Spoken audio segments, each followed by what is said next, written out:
Yeah, we're live. Hello, Habari Ghani, everyone, and welcome to our seventh night of our virtual Kwanzaa celebration. Tonight is the last night, guys. We are early tonight. As you guys know, Principal Kafele made a request and we honored it. He needs to be off by 8 p.m. to go and watch the Luther Vandross special. So hopefully some of you guys can come on in early. If not, we know you'll be watching the replay, but hopefully you'll be able to watch us live and interact with us. And so Habari Ghani, we know that we're at the seventh and final principle, Imani, which is faith. And so we're going to have a phenomenal conversation tonight with some elders, some true elders tonight around faith. And so this should be a phenomenal conversation, just like the other six have been. So again, Habari Ghani, please like, comment, and share. He and I are doing the same thing. And so we'll start at 6:05. Sounds good. Sounds good. To Lacey in the background, we're on my page, Twitter and Facebook at Principal Kafele.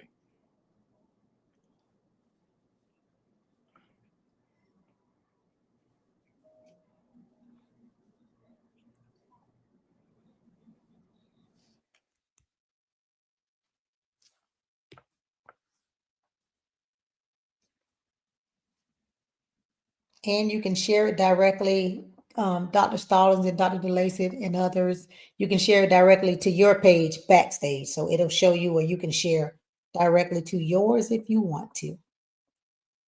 So make sure you know that. Again, guys, come on in and like, comment, and share. That is what we are doing. We are sharing the live to our platforms. We are early tonight. It's 6 p.m. Instead of 8 p.m. But thank you guys. I see you coming in. So Habari Ghani, remember to put where you're from and Habari Ghani in the chat. As we get started, we've been having visitors from Canada all week, and we truly appreciate our fellow Canadian educators. I had the privilege of going up there what month did I go? I went and spoke there at their conference, their Black Education Association conference, and had a great time meeting leaders in Nova Scotia, Canada. They made me an honorary Scotian, y'all. So they have been watching with us all 6 nights. And so just, sharing that some of their problems are our problems and some of our problems are theirs. And so it is no different for Black people just because you're somewhere else. So that means you have to do what you do here. And so let's get it done. Hold on, guys.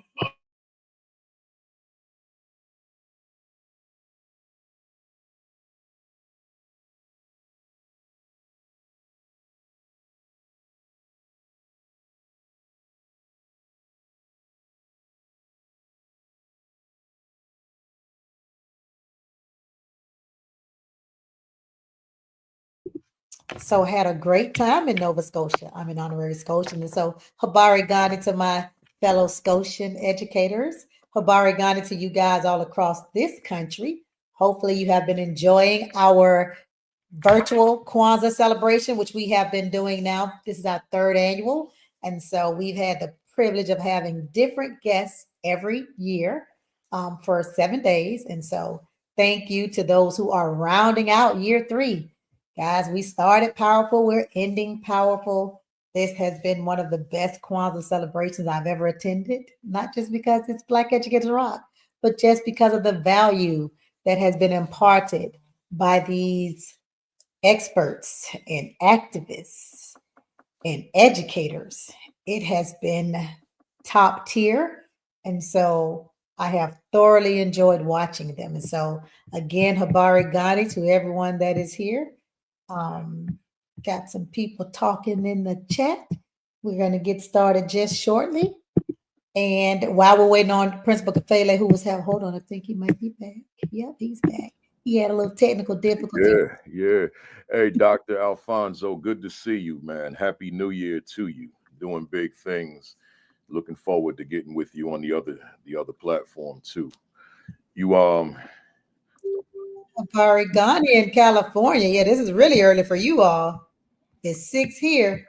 Appreciate you. There, thank you for taking the time. We appreciate you. Appreciate you. Johnny, Todd. Hey, that's my man, Todd from the Bronx. Todd Good to said, see you, Todd. Imani. That's right. So we are excited again.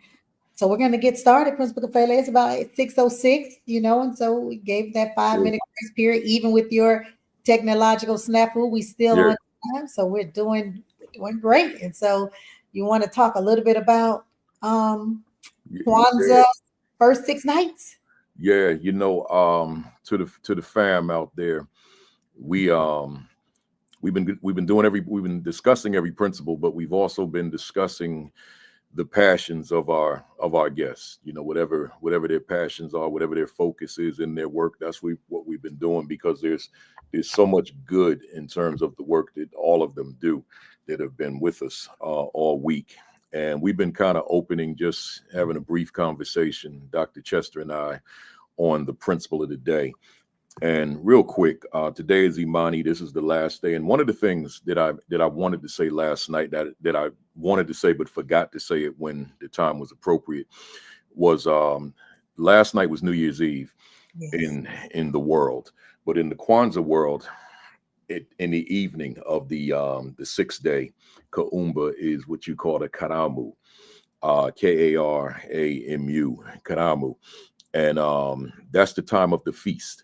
That's the time that families, friends, community come together and bring in the new year in the spirit of the Ngozo Saba, in the spirit of Kaumba on that 6th day, going into Imani at midnight, the 7th day. So I failed to mention that last night. It was in my notes, but I didn't even look at it.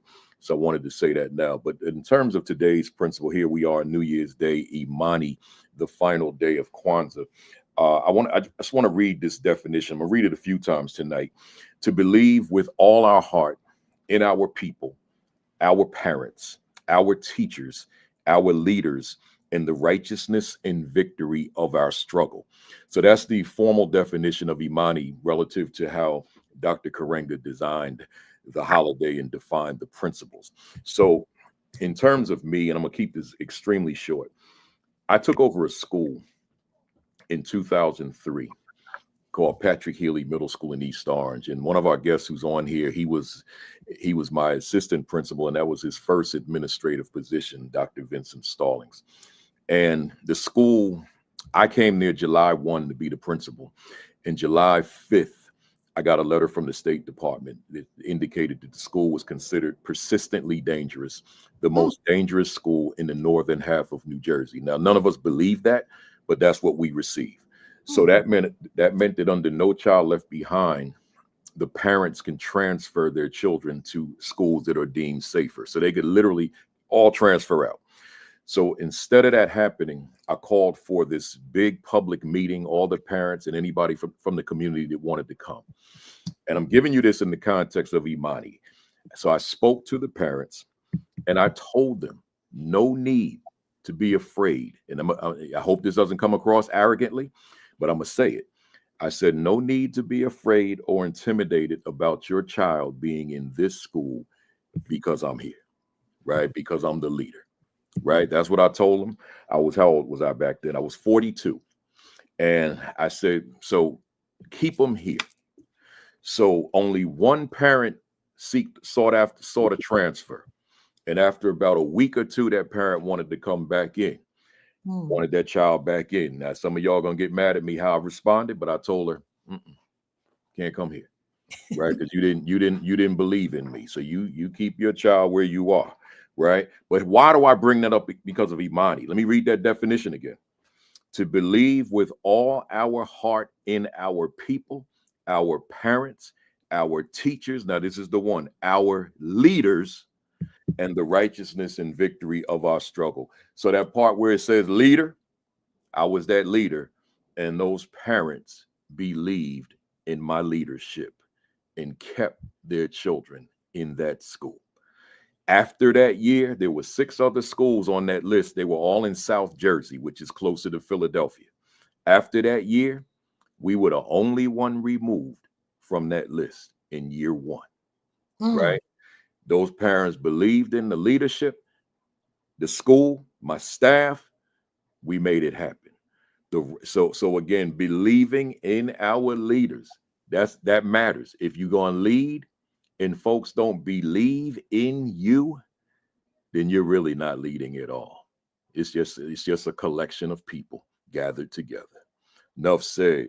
Anything you want to add to that, Doc? Yeah, I'm gonna piggyback and I'm gonna get on. I'm gonna ride behind you and say, faith. Black Educators Rock has been nothing but a work of faith. I mean, Yeah, guys, if you didn't hear a few nights ago, I mentioned I don't take a salary from Black Educators Rock. I don't make a profit. Black Educators Rock is about educators and giving back. And we are getting ready for our 10th annual professional development conference in July 2025. And that is without having any sponsorships, any grant money, any of that. It all comes from just the registration that we get from the conferences and those top tier caliber speakers that come out and speak for free. Principal Kafele being the first, yeah, literally the first. He was my first keynote at my first annual conference. Has only missed one, and that was this ninth year because of what was going on in Texas when everything shut down. And so we had a lot of people that missed the conference because of that, but we still had a lot of people that were there. We had a lot of new people. I met Principal Kenyelle Williams and some of her staff and so many others. And guys, we are doing this work. We are keeping each other uplifted. We are encouraging, inspiring, and empowering each other. And in empower, the we is all caps. That is our tagline: encourage, inspire, empower. And so if you want to know more about the organization, rockconference.org is the conference website, or blackeducatorsrock.org, and I'll put those in the chat. And so with that, Principal Kafele, I'm ready to have the conversation with our guests. love it. So let's bring them up. Oh, there he is. Yeah, we got brother Larry in the building now. Good to see you, Barigani. Yes. Yeah, you muted yourself, Larry. Imani habari gani? Yes, sir. Yes, sir. Hey, and to the rest of us on here, Barigani to you, man. I'm glad to see y'all. I got to tell you before you even say a word. I'm looking at the four of you, and what a powerful week we have had with the folks. We were Jersey strong this year. A whole lot of Jersey folks, particularly from Essex County, but on this final day, looking at the four of you, my brothers, it's just a powerful way to end it. So I know it's a lot going on. It's New Year's Day. It's a lot of football on, people watching, but we here, and I just wanted to end Kwanzaa right. We've been doing this for 7 nights, and I write up about 4 or 5 pages of notes for every day. I'm not going to use all of this today, but that's how hard I've been working. I sit at my computer 3 hours every day. I'm just preparing for this night. Ain't like somebody's paying me, right? It's not like we speaking to this broad international audience, but that's the way I work, So if somebody out there in the thread, if that could inspire somebody that you may need to go a little bit harder than you do, then go ahead and do that. But let's jump into it. Although Principal Kafele, I got to say though, we've been having thousands of views. No, you're right. It was not. Yeah, We yeah. some viewership this week. They've been supporting us. They have been here. I can't discount or dismiss that. Yeah, we've been in the thousands of views. So folks are tuning in and getting some of this good stuff. Let me jump into it. And as I've been asking all our guests, we're not using bios this week, but I don't want you all to hold back on who you are. So let me just start with the elder who just turned 71 on December the 24th, and but running around like he's 25, and I don't say that with any exaggeration at all. I mean that's what he does. But brother Larry Ham, given all the extraordinary work that you do, and knowing that there are probably some people on this thread because it's a national thread, and it's also international because we got Canada on here, and it could be others. Tell the folks, who is brother Chairman Lawrence Larry Ham? Thank you. And Habari Gani. And Imani. it's good to be here. And I see all the brothers. Good to see you. I see my brother DeLacy and Dr. Stallings and our other brother here. My name is Larry Ham. I'm currently the chairman of the People's Organization for Progress, an all-volunteer grassroots organization that works for racial, social, economic justice, and peace. POP is observing its 42nd anniversary. It was founded by myself and others in 1982. But I have a 53-year history in the Black Liberation Movement, which began when I was 17 years old. And I guess the benchmark, it wouldn't be exactly accurate, but the benchmark would be that at the age of 17, I was appointed as a fully empowered voting school board member to the Newark Board of Education, which made me at that time, and I think I still hold the record for being the youngest school board member, fully empowered voting school board member in the history of the United States.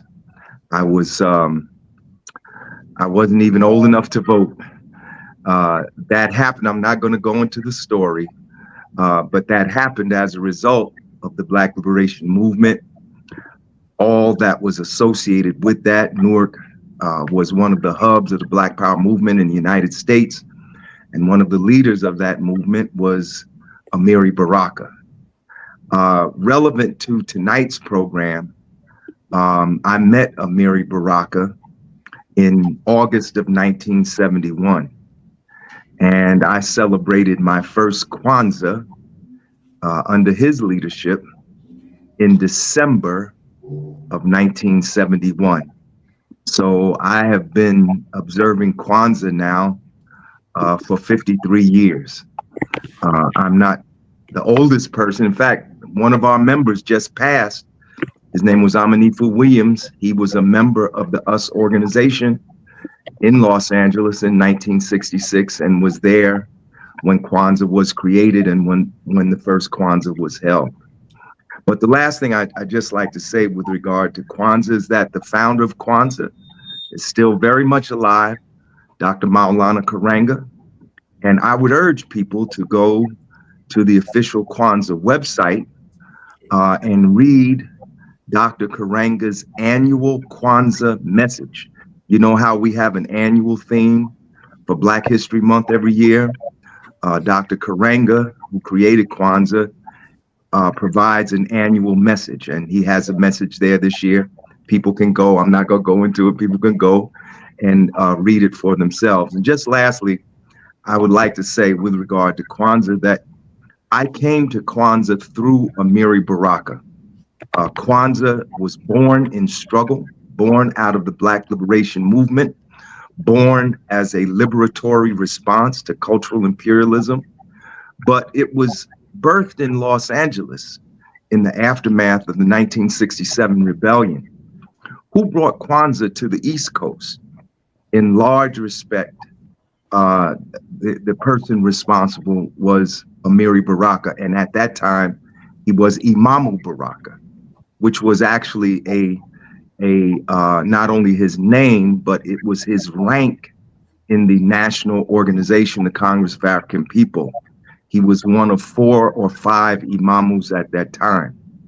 And before I actually celebrated Kwanzaa, I became familiar with it through something Amiri Baraka wrote called A Black Value System. And I would urge people to go online and look up this pamphlet. It is an exposition on the 7 principles, an interpretation by Amiri Baraka. And it was through that my perception of Kwanzaa, which is organized around the Black values, the Ngozo Saba. I got that through Amiri Baraka. So I'm just trying to give credit where credit is due. Thank you, Dr. Kafeli. I love it. I love it. Good stuff. Good stuff. Let me go to Dr. Davis.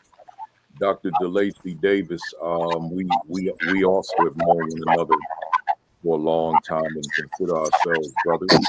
And somebody mute for me. Or turn your volume all the way down on it. So Yeah, that, yeah. And what you've done, like Larry, would take us probably 24 hours to fully explain to our audience. But to that end, who is Dr. DeLacy D. Davis? Probably this ghetto kid from Newark that was fortunate enough in 1979 to meet Larry Ham in my junior year at Arts High School. And he gave me his phone number on a torn piece of paper after he spoke on the stage. I was enamored with him. He gave me his phone number and he gave me a People's Organization for Progress button that set me on fire. And he's been in touch with me ever since. My highlights with him would be 1993, him allowing me to be one of 4 co-chairs of the Malcolm X Commemorative Celebration Committee, where 114 organizations gathered annually, and we brought in Sister Betty Shabazz. And I was then invited as a young 20-something-year-old police officer to host the program. And Larry and I just talked about this. And I said, I will not do it unless I have his blessings because he brought me to the party. So I would definitely not bump a brother who brought me to the stage. And so he gave his blessings, and he and Barbara King, Jenamiza King, from Africa, Newark, opened some doors. They also exposed me to my first Kwanzaa because they allowed me to become a part of the security team for Dr. Malana Karenga. I, too, had the benefit of sitting at the feet of Amiri Baraka. My dad was his wife's hairdresser for many years.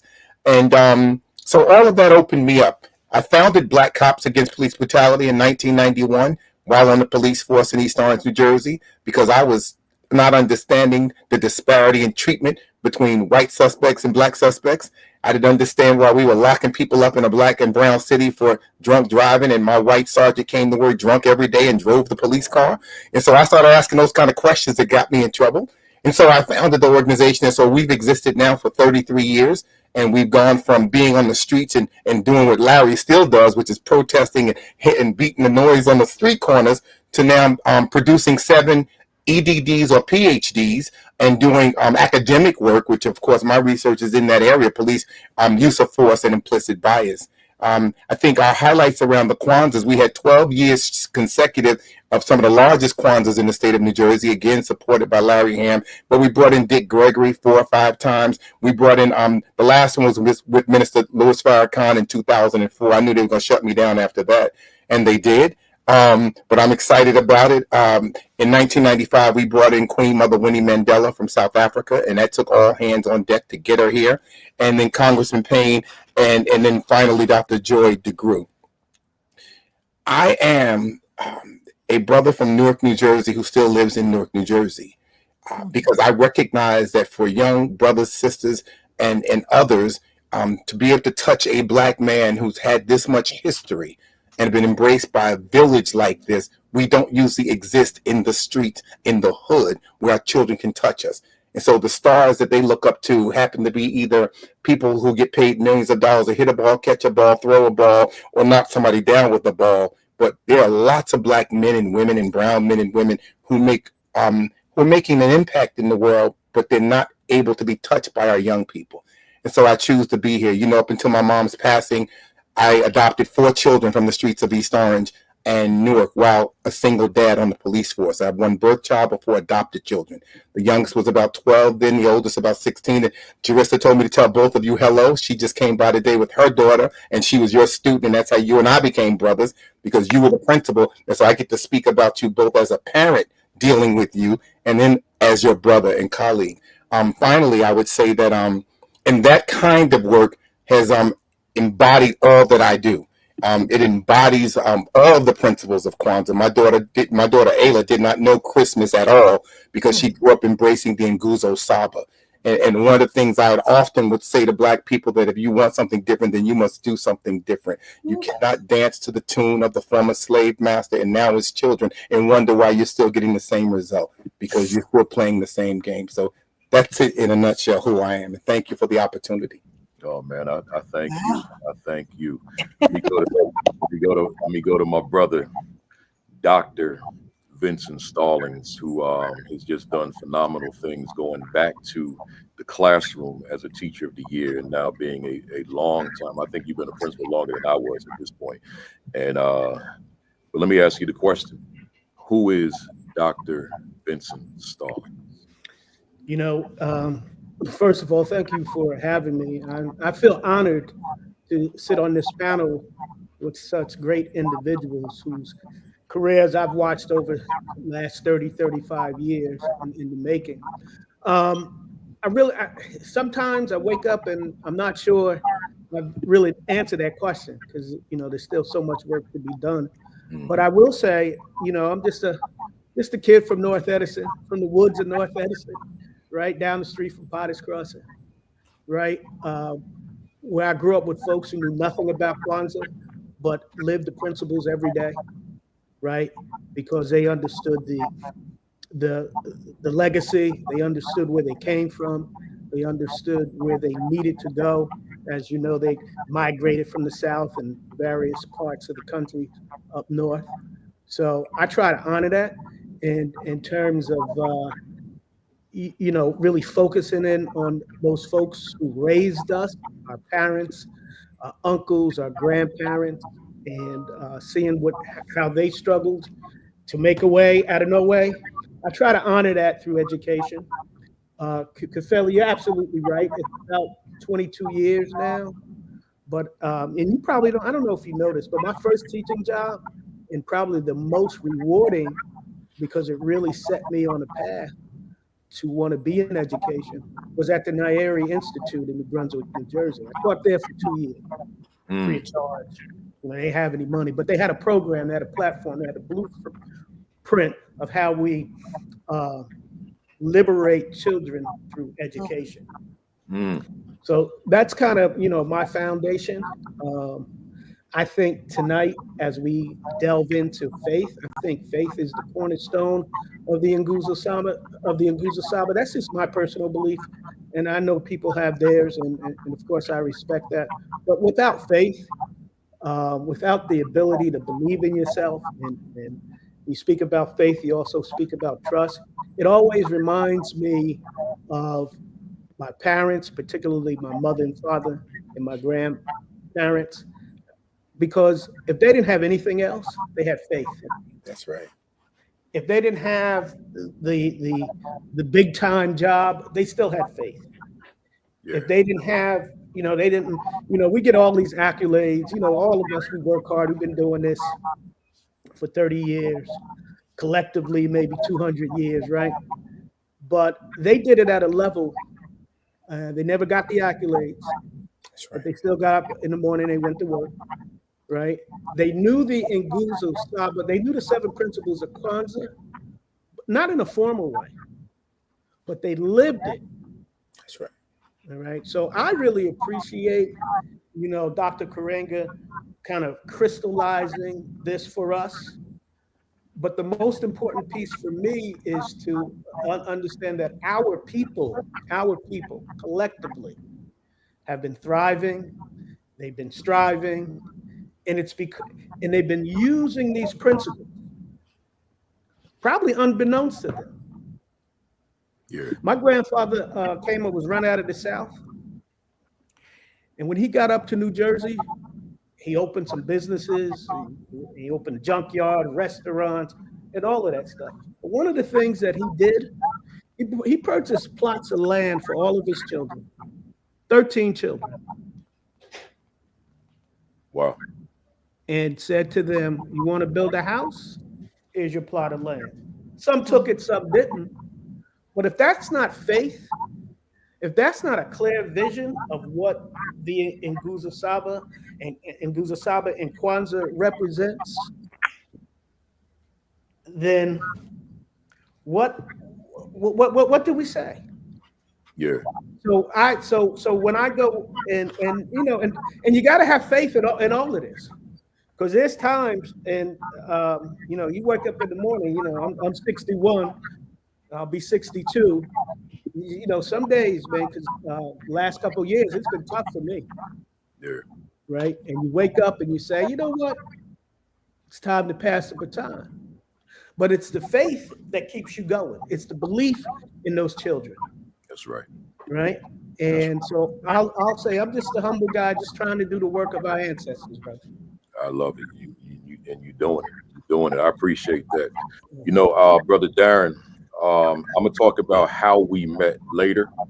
But for now, I just know you've been on those front lines on so many fronts in Hudson County, Jersey City, doing what's necessary. So to the fam out there that doesn't know you, who is Darren Martin? Yeah, so thanks, Brother Gafele, who I call our ambassador of education. I That's the name appreciate I that give him too. because he's our Yeah, ambassador of that's what he education to gave me. me. Yeah. And thank you, Dr. Chester. I didn't know you before now, but I've been watching. I've been on every night. Every night has been fantastic, and I've been looking you up and following you, doing some great things. That's one of our sheroes, so we appreciate you as well. Thank you. As I said earlier, I know Brother Ham. He and I shared a lot of daises together when I was president for New Jersey Acorn. Thank you, brother, for all the work you do. He even helped us out with a lot of different things. That guy is a warrior. Yeah. And I was blessed to. One of the community service awards I got one night was with Larry and Mama Baraka. So that was a great situation there. Brother Marquise Lewis and his group. Brother Dr. Davis now. I met him when he wasn't doctor in BCAP back in East Orange years ago, marching with you guys, man. Remember all of that, man. And you still on that front line doing it. And Brother Stallings, it's nice to meet you. You're a friend of our ambassador, so I know you're doing some great things. So who is Darren Martin? I'm a child of God. Married 27 years in May to my wife Tammy. I'm a father. I am a deacon at New Hope Baptist Church in Jersey City.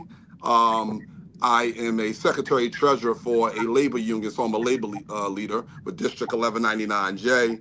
I'm a mentor. I'm a coach. I'm an elected district leader where I live in Union. And I also am the president for the Board of Trustees for 2 schools in East Orange. That's Little Ones Preschool and Children of Promise. But more than all of that, I'm an unbought and unbossed activist. My style is a lot different because I'm very direct. Some people don't like it, but I can only be who I am. And when I look at faith, the way I look at it, and the Bible talks about if you have faith the size of a mustard seed. If you saw the size of a mustard seed and how small it is, that will give you a good grasp. And that's what you need, that little bit of faith, as Brother Stallings was just talking about. We can't do any of the stuff we do without faith. And I'll close with this. I've lived by one main thing since I've been an activist, almost 30 years now.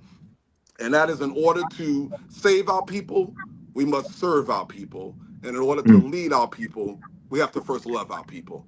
Thank you, guys. I appreciate that. I appreciate that. We all know that there continues to be millions of people out there that heard the name Kwanzaa but really don't know what it is, or they have misconceptions of what it is. And I just want to say briefly, very briefly, that if there's anybody on here, you decided to check us out this week or tonight for the first time, and you really don't know, hey, Doc, we hear them keys now. I'm sorry. Okay, I'm gonna put it on mute, but I have to ask you. You said in order to save our people, we must love our people. Yeah, go ahead. And in order to lead our people, we must first love our people, sis. Thank you. So Kwanzaa was created in 1966 by, as Larry was saying, Dr. Maulana Karenga. Out of the Watts Rebellion in 1965, it was born. The Ngozo Saba, the 7 principles, were written in 1965, and Kwanzaa became a holiday in 1966.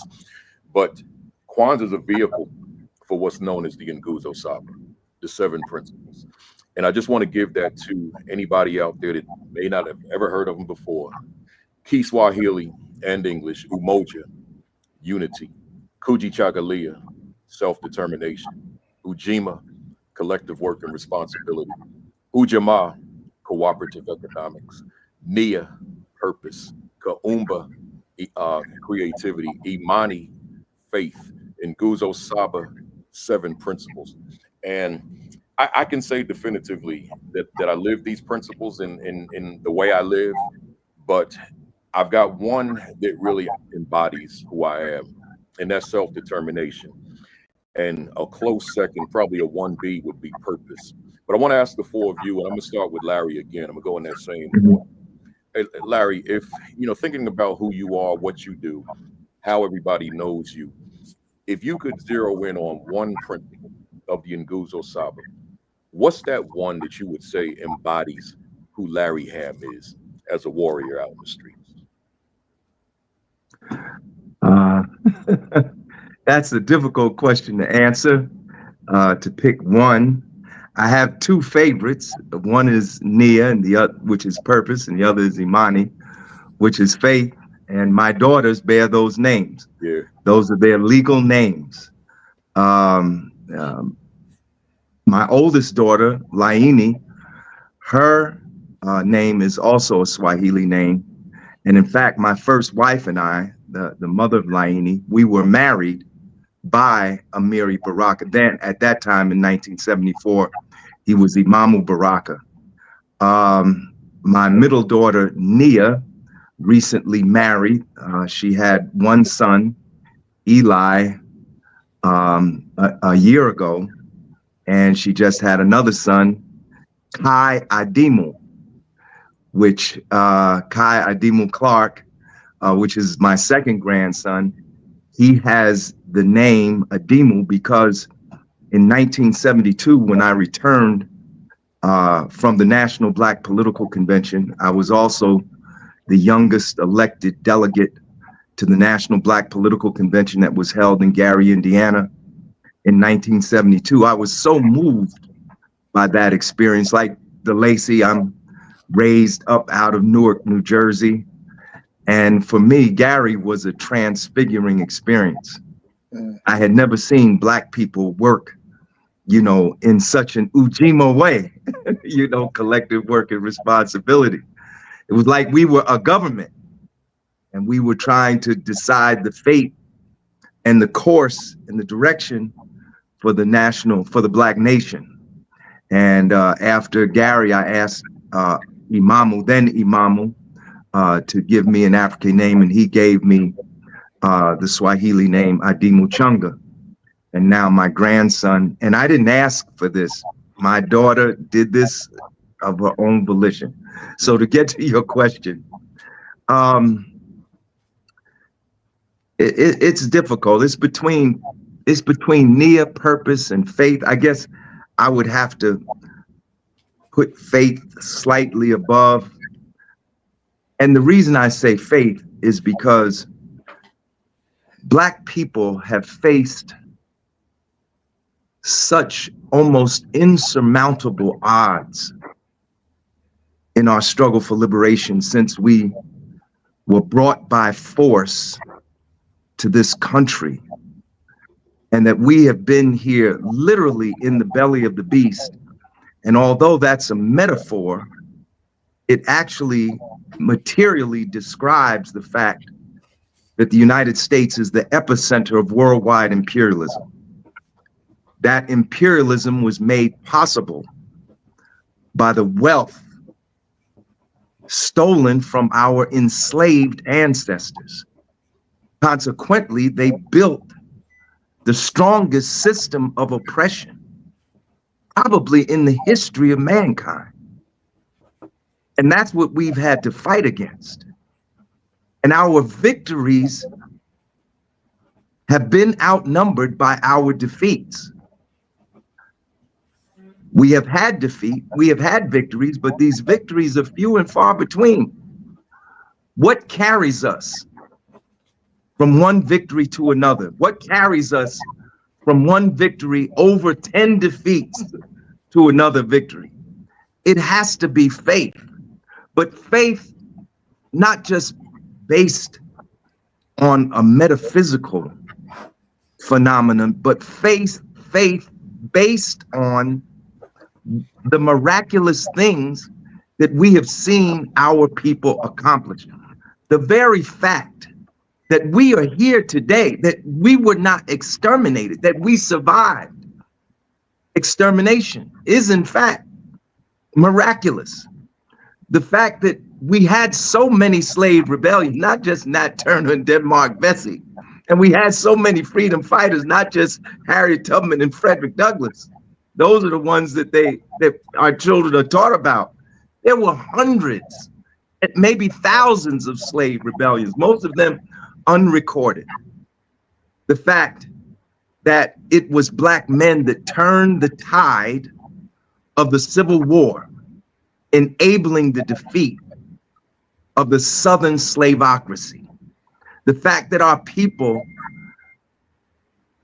unarmed, were able to dismantle the system of apartheid in America, the mother of apartheid in the world, which was Jim Crow segregation. The fact that we have achieved all that we have achieved since then, all of this is miraculous. And I think that it is our faith, our belief in our ability. I remember Dr. Kefele and Dr. Chester, the first Kwanzaa that I attended, it was in the, and Dr. Stallings, it was in the Hikalu Imwalimu. See, Amiri Baraka had two headquarters in Newark. One was Hikalu Umoja, which was popularly known by the people as 502, because it was 502 High Street. And the other one was Hikalu Mwalimu. Hikalu Umoja was House of Unity. Hikalu Mwalimu was House or Temple of the Teacher.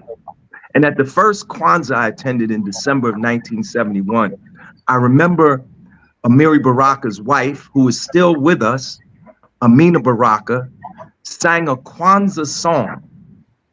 And what did that song say? Sisi Watu, Watu Wazuri, Sisi Watu Weusi, Watu Wazuri, Pamoja Tutashinda. We are Black, beautiful people, and together we will win. And those words were burned into my consciousness. I mean, I can't remember all the stuff that I saw and experienced about Kwanzaa, but I remember that. We are Black, beautiful people, and together we will win. And our faith will carry us through. Yes, sir. Yes, sir. Let me keep moving. Dr. Davis, and I recognize anytime I'm on live, folks, anybody with a doctorate, I recognize it regardless of how well I know the person. Right, to use that as inspiration for someone out there that would work. It started the process, but life got in the way. I want to remind them, pick up that research and keep it going. So Dr. Davis, is there a principle that embodies particularly what you do? Absolutely. And Larry got me excited when he was talking about the names of his children, because of course many of my goddaughters are named Nia. And of course, many of my friends and sisters are Imanis. But for me, it's Kujichagulia, self-determination, to name, create, define, and speak for ourselves, rather than to allow others to do it for us. I remember when I started Black Cops Against Police Brutality, I took a lot of heat, as you know, and white cops would call into radio shows and challenge me and say, if it was just called Cops Against Police Brutality, I'd join you. I said, well, there are two assumptions. One is that you think I want you to join me, and two, that somehow you think you should be included in naming the organization. I asked the officer, I said, well, do you have children? He said, yes. I said, who named your children? He said, I did. I said, well, this is my baby. And of course, I get to name it, not you. And so that's important, because what happens is that other folks want to come into the room with us, and they want to monitor, watch, confuse, obfuscate, but they don't want us to name our own children. In fact, that's how I get to be a DeLacy. And so for me, it's self-determination and to define. I know, like I just said, Larry, I think, has been out on that corner all my life at Broad Market. And, my greatest criticism and only criticism of Larry has been that he's not over an institute so he can replicate 1,000 times the work that I've seen him do all of my life. And what happens is that we get these critics and folks that shoot the bows and arrows, but they've accomplished nothing. And so we have to define our own paths, what we plan to accomplish, what we plan to do. And for me, that is that principle. When I walk in the room, as I said before we came on the air, I come in, oh, it's Dr. Davis. And so I tell all the friends, even though I appreciate the acknowledgement, I say to the other folks, when they say, well, what should I call you? I said, if I was a white male with a doctorate, what would you call him? Well, I just wanted to make sure. Well, I want you to be sure. I worked hard for this degree, and you should acknowledge my hard work by acknowledging the title, because you wouldn't question other folks about their titles. So at the end of the day, this is about us naming us. This is about us claiming the victory. It is about us determining the path. And everyone gets to define for themselves what success looks like on their journey. Yes, sir. That was powerful. We go to Dr. Stallings, another doctor in the building. Same thing. Is there a principle of the 7 that particularly epitomizes your journey, the work that you do? Well, I wrestle with this every day. These principles, all 7 of them, are so important and so unique in their own right. I think we've all lived every last one of them at some point in time. If I had to choose one, it would be Imani. It would be faith, because I think that speaks to the vision of our people, the vision of our students. It speaks to the mission. It speaks to setting those goals for achievement and accomplishment. I personally see Imani as the foundation that kind of crystallizes the other principles and kind of brings it all into focus. That's my experience with it. If you don't have a vision, when those students walk through the door, if you as a leader don't have a vision for them, if you're not on a mission, haven't created a mission for them, if you haven't set any goals for them, they can't achieve creativity or enhance their creativity or focus on that purpose and collective work and responsibility. I've ran a business before, so I understand what collective work and responsibility is all about. Self-determination, when you strike out on your own, right? And you got to worry about paying other people, and you got to worry about paying them bills, and you got to worry about putting food on your own table. That all starts with a vision and a mission and a goal. You can't get to those things unless you have that belief that you could make it happen, or that group you're working with can make it happen. So for me, it's faith. It's Imani. Imani.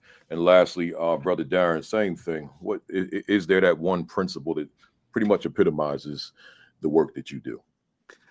Thanks, brother. And I concur with all of these other great leaders. But the one for me would certainly be Imani, and that's faith. And I'll go through why, and I'll give you a few things. When the government some years ago were attempting to eliminate the free and reduced lunches, a busload of us from Jersey City got together and went down to Washington to fight them about it. We found out there was a $1,000 plate luncheon going on by the people who were leading it. And we went and invited ourselves to that luncheon, and went inside there and busted that thing up. And of course, the results are they never got rid of free and reduced lunch. When Marriott Hotels was not hiring blacks in managerial positions or supervisory roles, again, a few busloads of us went down to Chevy Chase, Maryland. Here I was, a guy from Jersey City, knew nothing about Chevy Chase, Maryland, had never heard of Chevy Chase, Maryland in my life. But we went down to J.W. Marriott's mansion, and we had a protest on his lawn. And what was the outcome of that? Now we have some people with managers and supervisors with Marriott Hotels. In Jersey City, I'll bring it a little more local.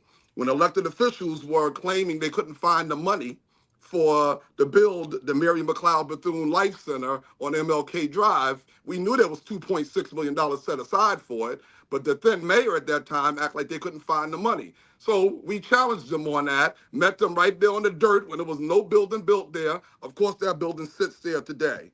when back in Jersey City, when the fire chief wanted to close down fire stations in very heavily populated, condensed areas where Black people were. We went to the fire chief's office, had a protest there, and made sure we made our voices heard, and that fire station is still open today. Lastly, when the mayor was disrespecting the Black community in Jersey City and didn't want to, and had a whole bunch of biased hiring practices going on, and we talked to him about it. He didn't want to go for it. We protest in front of his house every morning for 1 month. We protest in front of his house until we got what we wanted. So what's my point? The reason why it's faith, because we had to have faith. We didn't know whether those buses was going to break down going down to Chevy Chase, Maryland, whether we was going to have another bloody Sunday that was going to happen, but we had to have faith that we had to make sure we fought for our people. So for me, it's always going to be faith. And I'll close with this. I tell people all the time, I believe we were built to apply pressure and not absorb pressure. And anger is not a strategy. We need to make sure we take that anger and move it into action. We can't be operating out of emotionalism, and that's sometimes we're guilty of that. But anger is not a strategy. It must be action. So for me, it's faith. I love it. That's I yeah. want to answer that one. No, it's yours anyway. I want to answer that question. Thank you, guys. Oh yeah. Go ahead. So my favorite one is self-determination, like Dr. DeLacy. And for me, it's similar to what Mr. Martin just said. It anchors the others for me. So self-determination. Okay, let's go to unity. Like I've been saying all live, you have to have unity of self first. The reason that we are not unified as much as we could be is because most of us individually are not as unified in ourselves as we can be. So when you have unification of self, you know who you are, whose you are, what you're made of, then we're going to see that unity because you see yourself in your sisters and brothers. So that's why it's anchored to me in self-determination. That next one, when you're talking about Ujima and Ujima, when you're talking about cooperative works, when you're talking about cooperative economics or collective work and responsibility, for collective work and responsibility, again, it's about me wanting to work with my fellow sister and brother.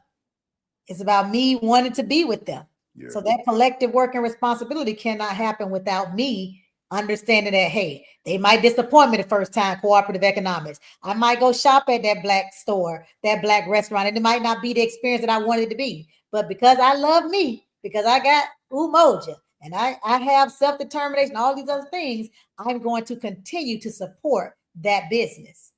I'm going to provide constructive criticism and stay in there, right? That's that cooperative economics.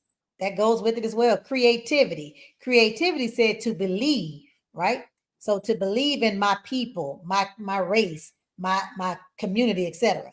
Well, if I believe in me, they look like me, I'm going to believe in them because I see them in me and I see me in them.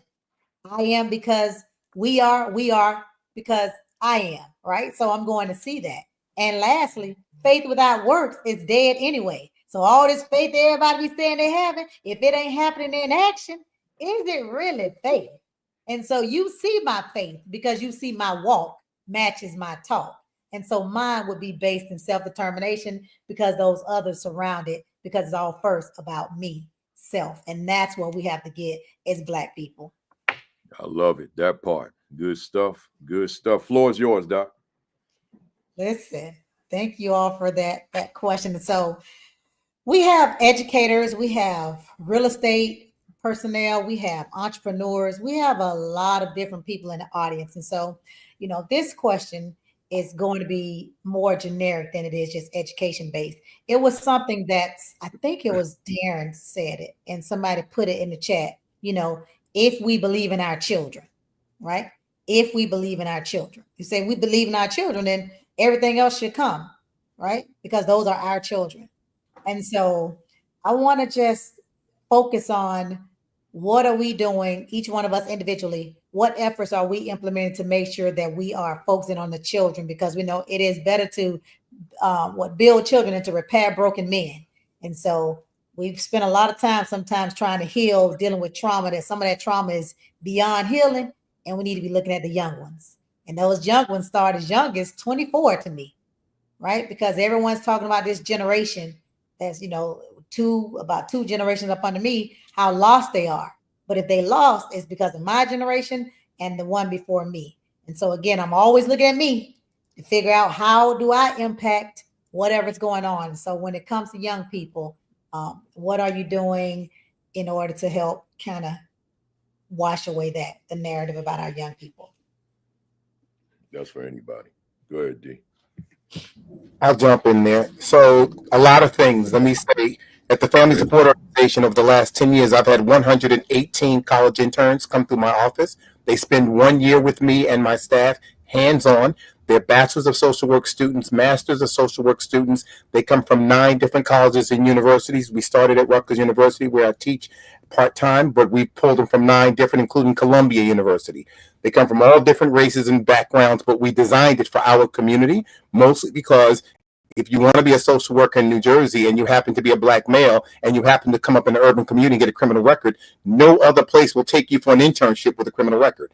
And if you can't do your internship hours, then you can't get your license. And so we designed the program so that those brothers and sisters can come into the program. And that's exactly what I get. And I don't mind because, again, I got a law enforcement background. I live in the hood. So I tell them, you can't out-hood me. So I need you to come here and do this work. And so that's the first piece at the college level. Also, we do a male mentoring program in the summer for young people with behavioral health and mental health challenges between the ages of 14 and 21. And we take them from some of the group homes in Union County because, once again, that's a population where people aren't willing to work with our young people. And so we stole it from Kafeo. Let me say that first because I've come a long ways with him. We call it Power Mondays Male Mentoring. And for 8 hours every Monday for 6 weeks, we take them, we break them down first. We give them education. We give them academics. We give them, they've been doing algebra and loving it. I'm amazed that last year I had young people on the autism spectrum, different levels, but they all loved the algebra. So I bring in a young brother, Dr. Jason Skeeter, who is a 40-year-old brother that was in my cohort. That's a mathematician. And also our coach, Coach Lewis, who's actually on here today. He's out of Union County, Latino brother and black. So I brought all of this in for young people to see themselves. And what the young men have said to me is, thank you for showing me black and brown men who look like me that do this kind of work and are invested in me. And then finally, we have what's called a youth partnership program, where young people who have behavioral health challenges are taught how to support each other and themselves. They meet on Thursdays every week for an hour, and anything they want to do that's legal, I find the money and the resources to support them. They're led by a young person who's a college student, college grad usually, and it's their thing. It's all led by them. And so those are just some of the things that we're doing at that level. And of course, with Black Cops Against Police Brutality, we're in different cities with different people doing different work, but always putting young people first. And whenever we do programs, we put young people first on the program, because black people claim to love young people. They put them on last after everybody's going home, when people are tired and the program's almost over. And young people on first and the old people on last. And finally, I'll say there's a distinction between old people and elders. Old people are just old, and in the way there's songs written about them like move, get out the way, get out the way. But elders, as they get older, we get wiser and we make way for young people. Yes. Yes, thank you, Dr. DeLacy. You know what else? Dr. Davis, real quick before you keep moving, folks. How many students did you say that was again? 118 have come through my office. Wow, that's powerful stuff. That's when you're talking about Dr. Chester in terms of that doing, there it is. There's the work for certain. I'm just going to say this real quick. There's a little bickering going on the side there. I wasn't going to address it, but I will, because it's just not what I'm about when I'm on live. Just y'all don't be trolled, please. Just let that go. If you see criticism of somebody on here, please let it go. There's no need to be trolled and go back and forth with that. Right, that's as far as the brothers is on here right now, that's old. It's real old. Right, it ain't new. It's new on the platform, but it's old in their lives. Right, so just please ignore that. Enough said. Let's move. Anybody else want to jump in on that? Well, one of the things. Oh, go ahead. Go ahead, Doctor. Go ahead, Dr. Stallings. Go ahead. Dr. Chester, can you repeat your question again? What are you doing with the youth starting at 24 and down? Like what you young adults to kind of help, get rid of some of the narrative that we have around the young kids, our young people? Oh, that's a great question. I've been in this business for, like I said, 30 years, and there's nothing more satisfying to have one of your former students reach out to you and let them know they thank you first, and then they show you all the great things that they are doing. And they are doing some wonderful things in their lives. Yes. And it's just a real blessing to know that you played a small role in that. But to see some of these young folks, Kafela, you spoke about, kids coming from labeled schools persistently dangerous. And, that really works on people's psyche. They could have believed that if they wanted to, right? They really could have. Or you got all these low test scores, you the dumbest kids on the block and all this other stuff, right? That's real. Yeah. Right? That stuff traumatizes our youth in a real way. Yeah. But to see students fight through that, man, I have students, they're entrepreneurs now. They're studying overseas. They have doctorates. They're teaching. They're doing just remarkable things. And we don't do enough. We don't do enough to make sure others know that our folks are thriving. Yes. In all of the world's mayhem and madness, they are still thriving. I got former students who are teachers in Canada now, right? They are entrepreneurs. They're working in mayor's office and their state representatives and so forth and so on. So we need to make sure we acknowledge their success in a real way. We should gather them all up. We should gather anybody under 30. We should gather them all up and throw a big daggone party for them. Yeah, I'm with you on that. We'll harp on the negativity, but we'll forget the good. We'll forget to highlight the good things. And when I say good, it might be that big, right? But it's got to be highlighted. Anybody else want to jump in on that one? I want to jump in. But before I say something about the youth, I just want to recommend, because I'm guessing, I'm sure I'm wrong, but that, I'll just say all of the audience watching this program are conscious. I'm going to assume are conscious and aware brothers and sisters, and who probably who are always in the learning mode. One of the books that I would recommend for folks to take a look at with regard to Kwanzaa, with regard to the period in which Kwanzaa was formed, is Nation Within a Nation by Dr. Kamosi Woodard. I really would recommend folks read that. Kamosi looks at the struggle for Black liberation.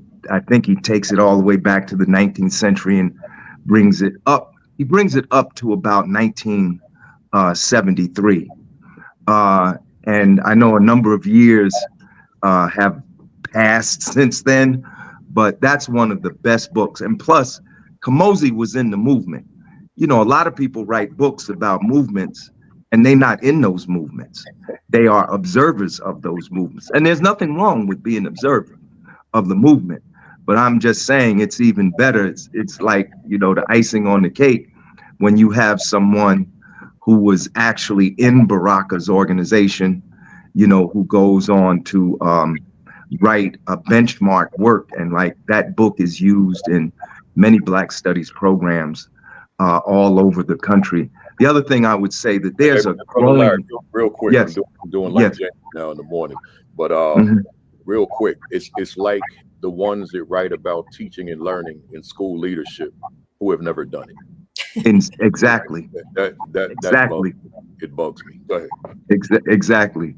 And the other thing is to say that, I mentioned Kamosi's book, but there's actually a whole body of literature that has grown up since the 1970s on the history of the movement in that period that Kwanzaa was born, on Dr. Karanga and the US organization, on all of that. So I would really urge people to read and to study. It's important to unify study and practice, right? And I'm sure Principal Kafele, you could probably give a whole dissertation on that.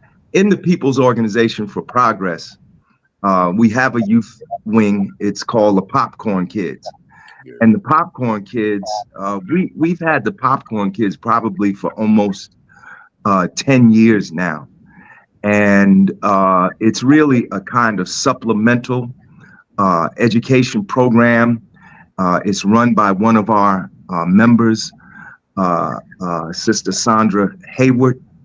And of course, there's a whole committee of brothers and sisters that work with her.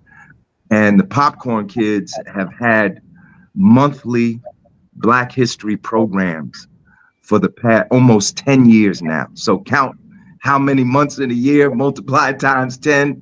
That's how many programs they have. And they not only discuss Black history, but they discuss current events. They discuss issues that our children who are at the primary level, because that's who's in the Popcorn Kids, elementary school and some high school students in that. And we're very proud of what the Popcorn Kids have done. The other thing that we do in terms of working with young people is trying to work with those young people that are actually engaged in political struggle. We had an episode, and I'm sure Principal Kafele, you remember this. We had an episode at Seton Hall University last year where there was an attempt really to all but do away with the African American Studies program at Seton Hall University. They wanted to scale it down, scale it back, and reduce the staff. They wanted to change the content, and the students rose up against that. In fact, they created a whole new group called Protect AFAM, Afro-American Studies. And for a minute, they were out there by themselves. And you know, we're not in the era of the 1960s, where there was a whole ethos of struggle. You know, we're in an era now of reaction, a very intense reaction. I mean, could you have imagined that we who came up through the Black Power movement, the struggle for Black studies? Remember, there was no Black studies program before 1966. These are things that were born out of the 60s. Now here we're facing a situation where they are outlawing Black studies in certain states. They are arresting teachers for teaching Black studies in Florida and Arkansas. And they're firing Black and white teachers. They're banning Black books. I mean, it's almost like we're back in the 1920s, 30s, and 40s. Yeah. But these students at Seton Hall University, they took over the president's building. They took over a whole building at Seton Hall. And our organization worked with them. We're on the picket lines with them. When needed, we went to meetings with them. We let the university know that these students were not there by themselves. Seton Hall University is right outside of Newark. It's in South Orange, but it's literally on the South Orange Newark borderline. And then this year, many students, Black students and students of other racial and ethnic groups, were struggling around the issue of Gaza. They're struggling against the genocidal war of extermination. That's what's going on in Gaza, y'all. To just say genocide is not even sufficient anymore.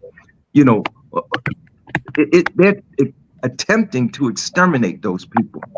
And a lot of students are struggling on college campuses at Rutgers University, on all the campuses, all up and down the state.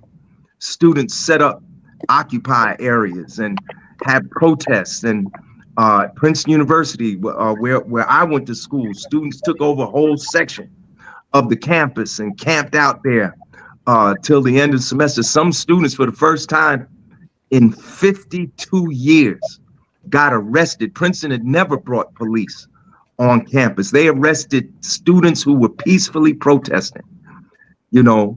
So when called upon, POP goes to support those students that are engaged in struggle. And this is a message that I would, you know, give to Black educators, especially those who come into contact when students are protesting. They need our support. Remember, we were once those students who were protesting on these campuses. I was involved in the struggle against apartheid on my campus at Prince University. And there are many struggles going on today.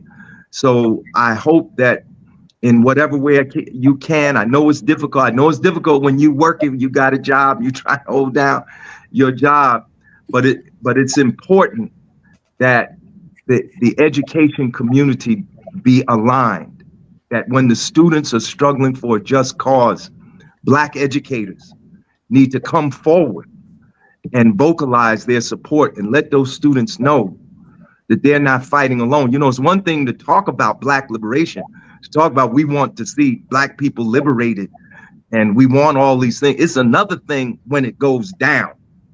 And when it goes down, we have to try to be there to support the people who are fighting. Absolutely. Very powerful, man. Very powerful. Brother Larry. So to your question, Dr. Chester, the reason I mentor with Big Brother, Big Sister of Essex, Hudson, and Union County is for that very reason, to make sure I'm doing my part to impact some young people. So I guess it's been about 10 years now I've been a mentor for Big Brother, Big Sister. But I also mentored a young guy with New Jersey Youth Challenge Academy, which is out of McGuire Air Force Base, which they do a regiment, a 6-month regiment where one side of the campus has boys, the other side of the campus has girls, and then they help them out. They actually stay there for 6 months, and then they have a graduation. So I did that as well.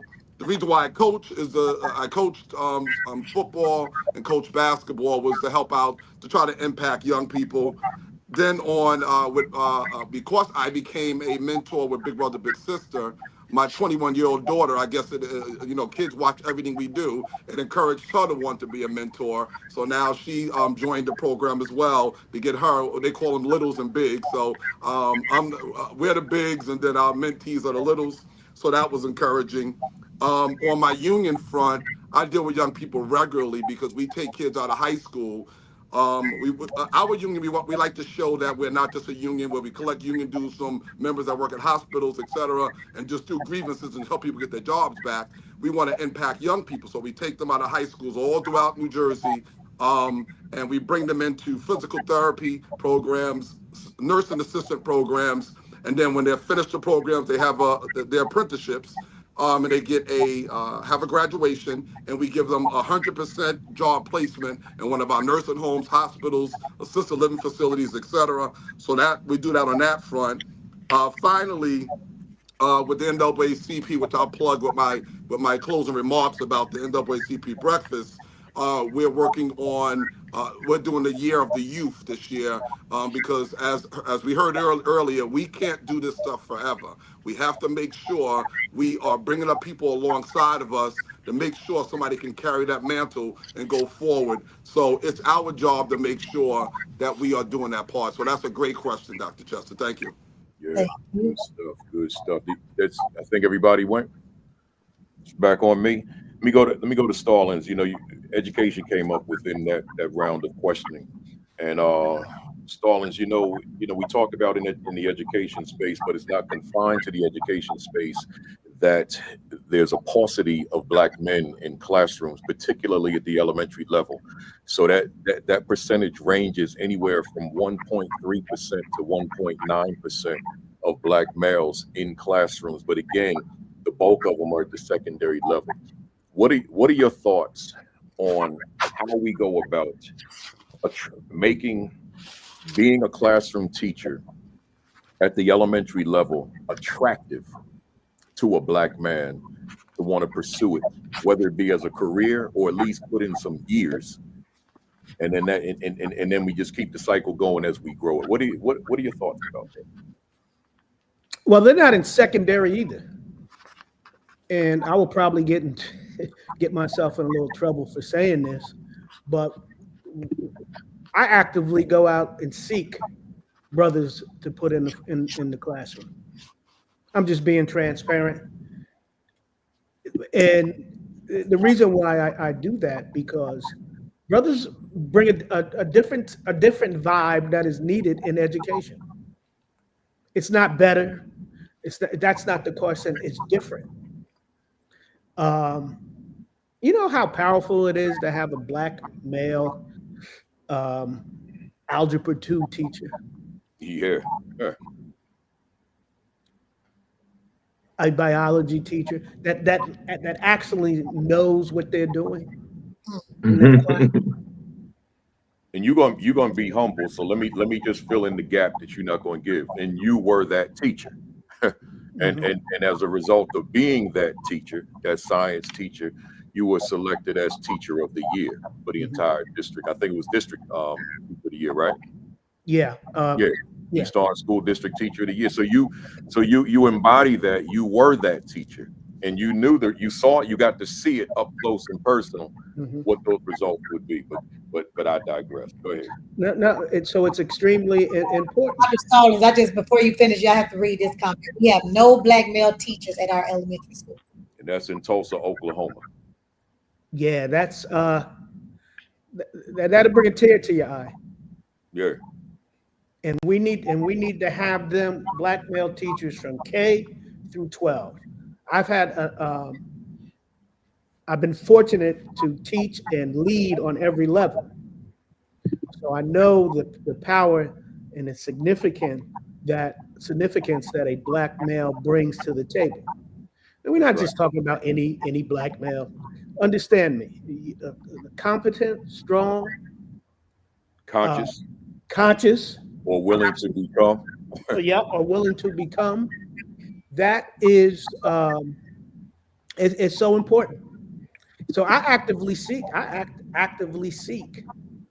Right now, I think I have 8 and 10. I have at least 12 black or Latino males working in the building, working in a 6 through 12 school. Wow. And I'm telling you, it makes a difference. You know, and I want to jump in only because of time, and I want to make sure we get a lot of this in. But what you may not know, Dr. Chester, Dr. Davis was also a principal, right? He's worn a lot of hats in his short lifetime. So, Doc, talk to us about what you did to bring black men into your Adelaide Sanford charter school. Certainly. So we had a K-6 school, 336 students. And when I started there were 12 staff, 1 black male.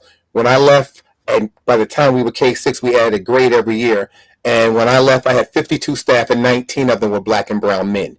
My goal was to make sure that I had a male in every classroom. So we had a 2-teacher model, whether it was a teacher assistant or an aide. And because I had the challenge of being at a charter school and we didn't have the resources, it didn't help me to have an aide in the room, because if they didn't have at least 60 college credits and weren't a substitute teacher, I couldn't leave them alone with students. So what I would do is intentionally hire people with a certificate of eligibility, bring them in knowing that they didn't have any experience, but put them in the room with someone with experience. And so now they were sitting there making about $10,000 less than the person they were watching. So they wanted to learn everything because they wanted that increase. Additionally, it gave me a bench that I could pull from, but I was also bringing men in. In every classroom where I had a man in the room, I didn't have discipline issues. Additionally, because I had Kafele, who's being modest, teaching me how to get through AYP, because I had no experience or adequate yearly progress, but we achieved it both years that we were eligible. And folks, my friends who were principals said, "We can't get it. How did you get it?" I said, "Because I don't know what I'm doing." So I went to people that know more than me.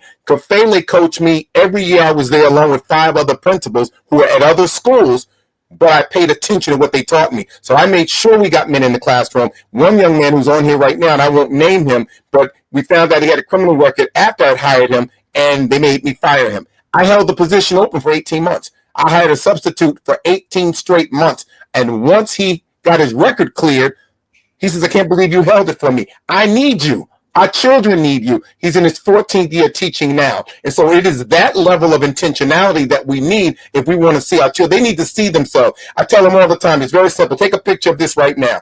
If we look at the picture, the first person we look for in the picture is ourselves. If you send me to school and I don't see me in the textbook, I don't see me in the classroom, I don't see me in anything you give me, hell, I don't want to go to school. because it can't possibly be good for me. And that message will never get old, Dr. Davis. You know, we've been preaching that sermon since the 80s, I guess, and I'm gonna continue to teach it. We can bring in everything, whatever strategy, whatever reforms we want to bring into a school, but until that curriculum speaks to the children that are receiving it, we're not going to get the results that we want to get. You and I, when we depart, we're gonna watch what we want to watch, listen to what we want to listen to, gravitate to whoever we want to go, because those people have relevance for us. I'm gonna watch Luther Vandross at 8 o'clock. That's right. So in the classroom, where's me? See, when I watch Luther, I see me. Where's me in that lesson? Where's me in that teacher? And if I don't see me in both entities, what has this got to do with me? What is the relevance of this to my life? But see, Principal Capelli, that's when that principle of Kaumba kicks in, because what happens, a lot of us are still teaching very antiquated methodologies and ways, and so we don't know how to do much of anything, let alone incorporate me into the curriculum. And so, I mean, we got to get into AI, we got to get into certain things, because we could take away so much of your planning time. It could help you to do some of those tasks we do, especially with being us in the curriculum. So, Kaumba, doing things differently than the established ways that we do them, creativity. Let's go. Yeah, I think if I could add to this black male question in the classroom, see, it really starts outside the classroom, and black males have gotten such a bad rap. See, when I came up, black males were the ones who fixed everything in the house. So or change the flat tire, work on the car, remove the radiator, remove the engine. And guess what? You had to, as a black male, you had to stand right there and learn that lesson. I scratch my head. If there's a black male out there, and I don't mean to offend anybody that don't know how to change a tire, it's because you weren't taught, right? But these are strong educators. They're educators. They're educators too. We didn't call the plumbers to the house. We got uncle this one, uncle that one, cousin this one, to fix your steps, to fix your car, to do the plumbing, right? These are educators. And over the years, I guess for whatever reasons, it didn't none of that translated or transferred to the classroom, right? That black male teaching experience is critical to our youth. It's just a different vibe that they're not used to seeing. Yes, sir. Mm-hmm. I want to. Could I add something to that? Yeah. Go ahead, Doctor. First of all, I want to commend you, Principal Kafele, because you've dealt with this issue in your writings, in your. I believe it's 15. Is it 15 books now? 14. Well, it's 15. One manuscript I haven't published yet. So 14. All right. You've dealt with this issue. Another person who dealt with this issue earlier, and I think he's still out there, and maybe Dr. Davis, you have some insight on this, is Jawanza Kunjufu. Yeah, he's out on the crisis of black boys. He wrote about 60. Right. But what I want to bring to light is the political dimension of this issue. And that is the decision of the United States Supreme Court last June, well, actually June of 2023, I believe it was. Somebody correct me if I'm wrong. The decision of the Supreme Court to overturn affirmative action in higher education. Mm-hmm. Already, the figures, the returns are showing we are seeing decline in black male, not just black male, black student enrollment on college campuses at the undergraduate and the graduate level. This is going to have a detrimental effect on the production of black teachers and black male teachers. When I was on the Board of Education, in 1971, when I was appointed to the board, there was actually an organization in Newark called ONE1. And it was led by a fellow named Fred Means. I think he's joined the ancestors. Their sole purpose at that time was to try to get the Newark school system to hire more Black male teachers and hire and promote Black male Black teachers and Black administrators, male and female. And it had an impact. But with this ruling of the Supreme Court, we could actually find ourselves back to where we were in the 1970s, where we see a decline. And then I saw one of the viewers put in the chat that there are places already where there's like 1 or 2 Black male teachers. So we have to, as Dr. Stallings just said, we have to be concerned not only about what's going on inside the educational institution, but also how what is going on outside is going to impact. Yeah. That's why we have to get on this issue, to fight for affirmative action. What's interesting about that Supreme Court decision? They ended affirmative action in higher education, except for what? Except for enrollment in military academies. Right. I mean, like we can have affirmative action to get y'all into the military so you can go fight these wars abroad, but we can't have affirmative action at home so that we can have more Black teachers in these schools with predominantly Black and Latino and Asian students. This is an abomination. And this is why Black teachers must become, and Black educators must become more politically active. Now, that doesn't mean you got to be like Larry Ham, stand on the street corner with a bullhorn. That's not what I'm talking about. But what I am saying is this, right? There was a time in the United States when nearly 49% of the American labor force was unionized. You know what that is now? It's 11%. And for the first time in American history, there's more unionization in the public sector than there is in the private sector. So consequently, Black teachers, unions, and associations are now one of the most organized labor groups in the United States. And I know for a fact from my dealings with the NJEA in New Jersey, they have Black caucuses, within these teacher organizations. Right. And what I'm saying is that we need Black educators and administrators to get involved. In Black administrators, you have your organizations too. And we need to use these organizations as vehicles to begin to loudly address these issues that we're talking about on this program tonight. Black people are literally fighting for our survival today. In the 21st century, we have less protection than we did 60 years ago. Mhm. The Civil Rights Act of 64 has been gutted. The Voting Rights Act of 65 has been gutted.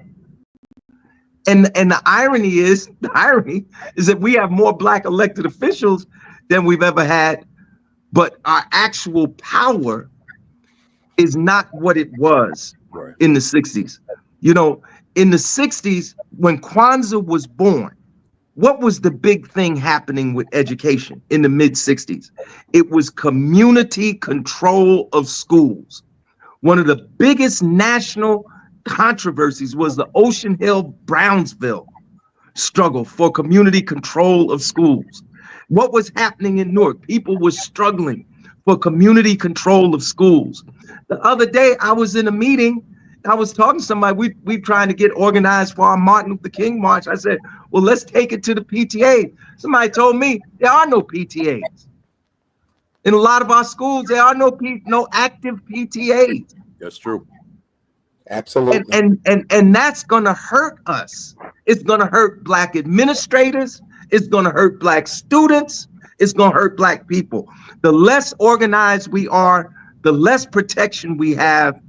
And they have put something in place now with this Trump. I mean, could you imagine? We sitting here in the 20th century and a serious policy discussion is we're going to eliminate the Department of Education.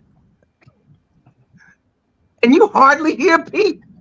Nobody's saying nothing. All the higher ed money comes through the Department of Education. All the elementary school, all the public school, Title IV, all of that comes through the Department of Education. The Trump administration says in its policy document, Project 2025, that it wants to eliminate the Department of Education. Right. Where is the outcry? Well, you know, Larry, that leads me to a question I want to throw at you. I didn't think I was going to get to it because of time, but since you said that, I'm gonna go right to you on this. You know that there's a lot of people in our community. I won't quantify it, but there's a lot of people in our community that will say marching, protesting, demonstrating is a thing of the past. It has no relevance today. So there are people who will look at people like yourself who lead marches and say this is a waste of time. I already know your response to it because I've heard it a lot of times. But because of where you are in your argument, how do you respond to that? Well, first of all of us on this program tonight wouldn't have the degrees that we had it not been for somebody protesting. Right. Or the jobs. Because we couldn't, or jobs, because we couldn't go to these schools. We couldn't hold these jobs. I was born under apartheid America. I was born in 53. I rode segregated buses and I rode segregated trains. Before 1966, there was only the GI Bill. There was no financial aid. There was no EOF. That came about as a result of the passage of the Higher Education Act of 1965. Financial aid. And so consequently, these universities, all of them got federal money. So they had to open their doors, because once you get one federal dollar, you federalize. That's why we don't have national health care in the United States.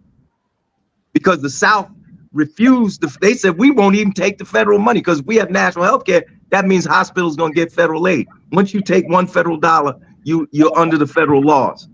And after 64, no more legal apartheid. We're actually more segregated now than we were then. And it's not just protesting. Protest is not the only, marching is not the only form of protest. Writing letters, writing a letter to the editor, going to a Board of Education meeting and speaking, holding a meeting in your community, publishing a community newsletter. There are 1,000 ways to dissent, because that's what we're talking about. We're talking about dissent, and we're talking about opposition. Larry, And we have to use all of those ways. We also use our feet. We got to use our dollars. We got to use our votes. We got to use our brains. Everything. We got to take the kitchen sink and throw it at these people, because they mean to put us back. Obama was a metaphor. They wasn't just mad about Obama being in the White House. They mad about a black principal. White parents got to go talk to a black principal. White people got to go speak before a black school board president. Businesses got to go talk to a black congressman. They want to do away with all of that, with all of it. And that when they talk about making America great again, they talking about going back to Leave It to Beaver. You saw how many black people was on Leave It to Beaver, and Father Knows Best, right? I'm sorry. This is what happens when you get 71.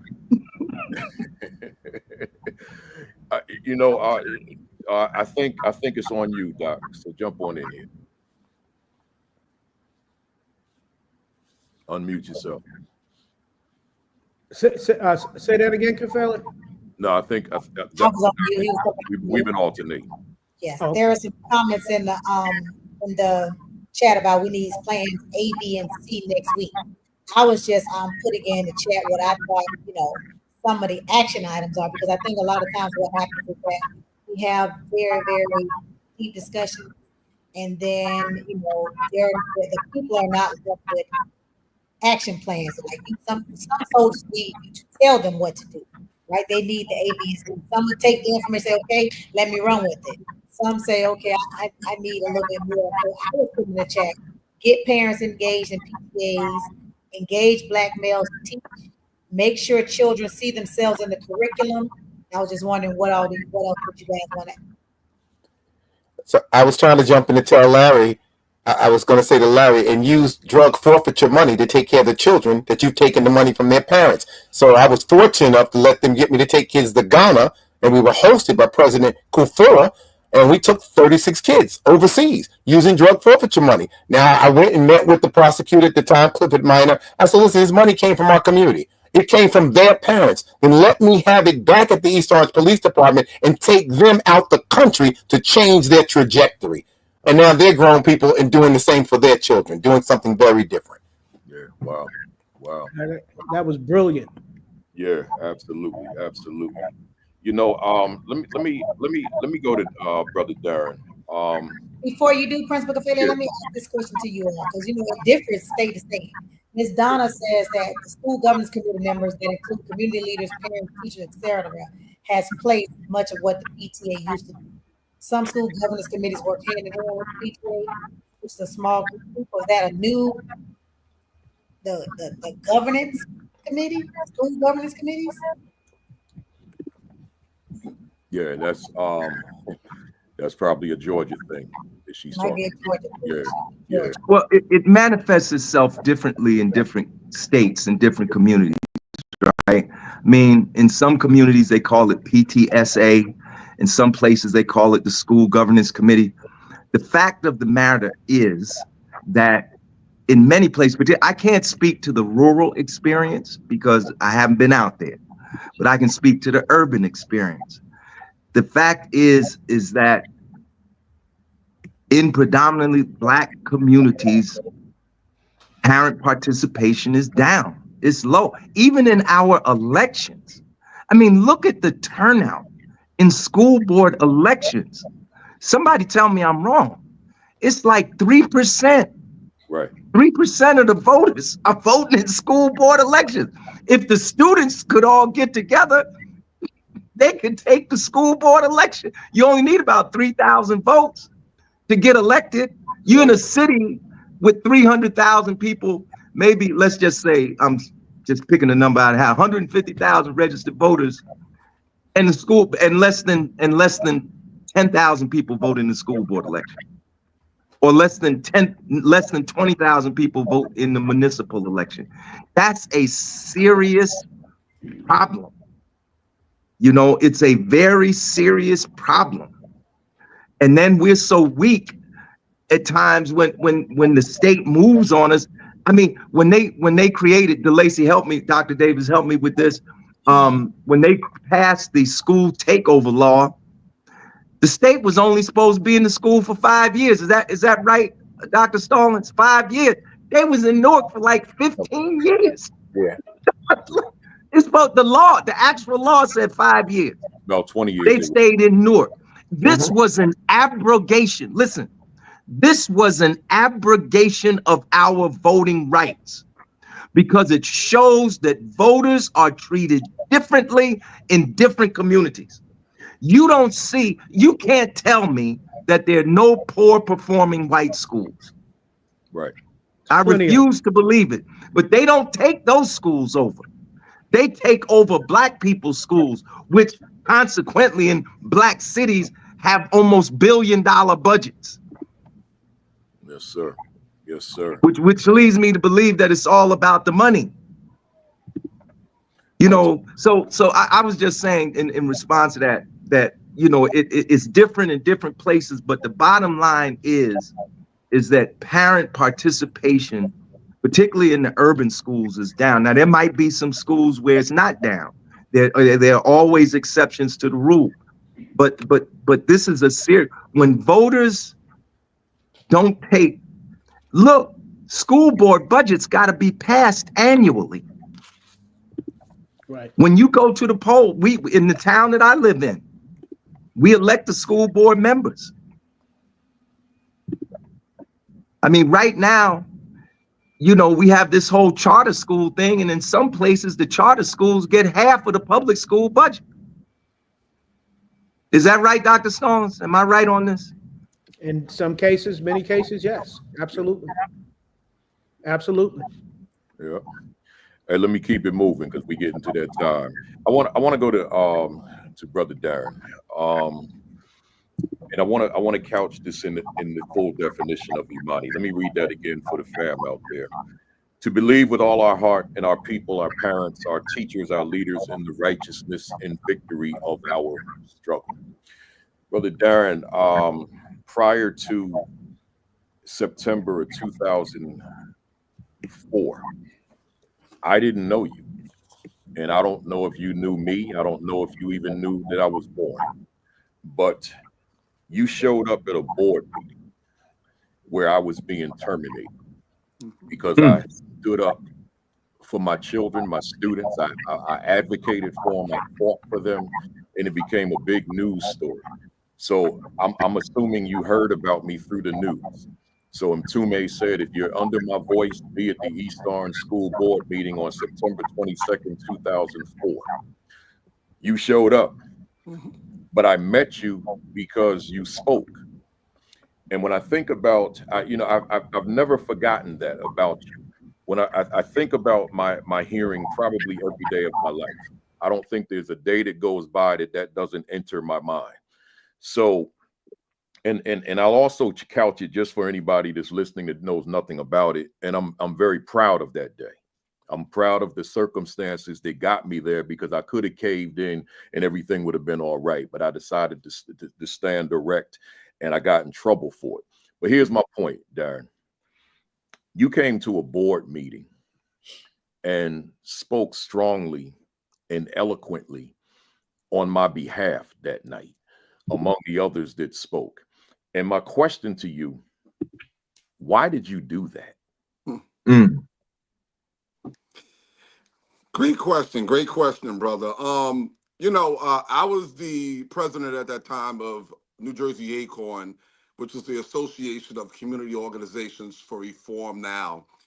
And I wanted to make sure that although there were people that didn't look like us in that organization, that we was fighting for the disenfranchisement of our people. So I told everybody, if you hear about something going on with our people, we have to make sure we addressing that, because I'm not going to be the president of this organization and not address things for our people. So when I heard about what was going on with you, I said, I was living in Jersey City at that time. That was before I moved to Newark. And I said, oh, no, this is wrong. This just doesn't make sense. So I made a decision that I found out what the date was for the meeting. And I said, I'm going to get my name on the list. I made a few phone calls trying to find out if I had to get my name on the list early, et cetera, because I wanted to make sure I came out and spoke strongly. It was the right thing to do, brother. There's no magic wand. It was the right thing to do. Certainly the way I was raised is that everybody should be treated equally. I felt they were going after you because you were strong, and because you defended your position to be strong. We have to own our positions, and you can't. I always say there's no middle ground. You can't be on the fence. You're either going to go this way, you're going to go that way, and just make a decision. And sort of like you just saying just now, or Dr. Chester was saying, that somebody was saying in the chat, we're guilty of huddling a lot and not calling a play. We got to call a play. So when I heard this was happening and then we talked about it as a board, I said, listen, I told my board, if you guys are not going to go, Darren Martin, the private citizen, is going. So whether the organization is going to support it or not, I'm going to be at that meeting to support my brother. And that's why I came. I appreciate you for that. And I just wanted to throw that at you. I got, because we get ready to close. I'm gonna pass it back to you, Doc. But I gotta ask Dr. Davis to respond to this right quick. Dr. Davis, you were also the head of the Police Athletic League, PAL. and you work with young people doing countless things. We could probably go 24 hours and not fully exhaust your contribution to the Police Athletic League of East Orange. What I want you to address here, as the head of that organization, your family expanded in terms of who you are as a parent. You have your biological daughter, but you got so many other children, and I want you to talk about that. How did your family increase as a result of you being in that position? I adopted 4 other children from the PAL, 1 legally, 3 of them illegally, and 6 of them just came to live with us throughout the time. Now, what do I mean by that? So folks will wonder, what do you mean by illegally? Meaning, I went through the court process with one of the children, Jerissa, the one that I named. And she was 12 years old when I met her. She is now 36 years old and has her own 10-year-old. And so she came in to live with us. Lawan came to live with us. Karim came to live with us. And Dominique came to live. They were all East Orange, New York kids. All of them came to live. But we'd only gone through the courts with one. So the others, we'd have to call the parents when we had to take them to the hospital, to the doctor, and say, hey, I need the Medicaid card. My mother would do all the coordinating with the mothers, and they'd meet us, and their kids physically lived with us in our home, and we raised them. And then there were about 6 more kids that came along the way. In fact, I give tributes to Frederica Bay from Women in Support of Million Man March. That's how I became the principal at the charter school. Because she said, we need a principal. I said, I don't even like children. She said, well, children love you because I watch you take them all in from the street. So we want you to come and lead this school. And so that's how we expanded. And it's funny, 2 years ago, they gave me my 60th celebration on a boat. My daughter, Ayla, was there. And all those kids came and spoke. And they were teary-eyed and saying to her, thank you for sharing your dad with us. Because you had to give up your father so he could raise all of us. And he was the only dad that we knew. And I cried because my daughter said to me most recently, she said, Daddy, I appreciate you now at 33 years of age, but I couldn't appreciate you at 14. I thought you were just collecting kids to replace me. And I didn't understand it. So as Betty Shabazz told me before she passed that year before, she says, your children suffer when you do this kind of work. Your birth children will suffer because they will not understand the sacrifices that you must make to help other people and their children. But that is how my family expanded, and it continues to grow. And I'm thankful and grateful for all of you in the village, especially you here, who made it possible for me to survive. I appreciate you sharing that. Hey, Kafele, you're not gonna ask me why I showed up at the meeting? You talking about my hearing? At your hearing? Yeah, I mean, I didn't want to put you out like that, right? So, yo, at 60, 61, it doesn't matter, bro. Yeah, I know, right. Well, but let me just say this, and I'm gonna give it to you, Doc. Stallings was a first-year administrator, and being a first-year administrator and a controversial principal, the last place I would have expected him to be was sitting on the front row at my termination hearing. But I tend to watch the video because I have all the news footage. It was on television. So I tend to watch it, and there he is with black hair and black facial hair, because it was a long time ago, sitting on that front row in support of the brother. And that's something that I'm just never going to forget, because he didn't have to do that because he was brand new. This guy worked his butt off to become an administrator, and now in his first year, his principal is under fire. He's got to make a decision. And I know he'll say, I didn't have to make a decision. I did what I did. I did what I felt was right. But that's that's where that is. And I'll appreciate it forever, my brother. No, see, but here's the thing. It's not about me. It was about that entire community who believed in the work that you did. It was about those kids who believed in the work that you did and believed in your leadership. And Ivana's on the thread, I just noticed, by the way. Oh, okay. That's what it's about. And that was the student that led the protest. That was the walkouts, because they were walking out of the school, Larry, to the board. Well, she was a student at the time, right? She's a grown woman now. If you went on my Facebook page recently, we took a picture with Akeem Cunningham the other night of the Kwanzaa program. Yeah. So the point is, Kefele, it was the right thing to do. I got hired as a principal a year later. Yeah, It was the right thing to do, and I'll stand on that. I appreciate you.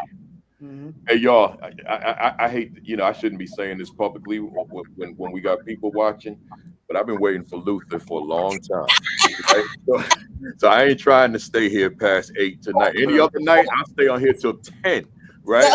But I've been waiting for this special since they first advertised it 2 months ago, right? So I forgive me, anybody in there saying I don't like Kefele now. I gotta live with it then, right? Oh my gosh. He was turning on me and I said, well, guys, all I need is what do you want to leave the people with to leave you with tonight? I mean, they're fully fed. I mean, the chat is lighting up, all the accolades and the thank yous are coming in, the remembrances of some of these issues and situations. So I just want to know what last words or what parting words would you leave us with tonight? I'm going to start with Darren. And Darren, let me just holler. Quan Hargrove, that's one. He wasn't in my class as a teacher, but he knew me, so he's an activist out in Patterson. I see you, Quan. Good to see you too. Go ahead, Darren. All right, I'll make it real quick. Thanks, everybody. This has been great. Very esteemed panel. Brother Stallings, I want to connect with you since I do some stuff in East Orange and you over there. So we're going to get together, brother. I heard recently that a ship is designed to take you places. So if your relationship, your friendship, your partnership, your courtship, your companionship, your fellowship, your stewardship, your worship, or your leadership is not taking you anywhere, it's a great indication you need to abandon ship. Why am I saying that? We spend a lot of time talking about doing things, and I'm going to say it again. We just got to stop huddling and call a play. We got to get busy. It's a lot of work to be done. And the last thing I'll say is anybody who's interested, the Jersey City NAACP is having our Dr. King breakfast on Saturday, January 25th. The tickets are $75. I don't have a problem with giving my phone number out because everybody has it anyway. 201-988-1706.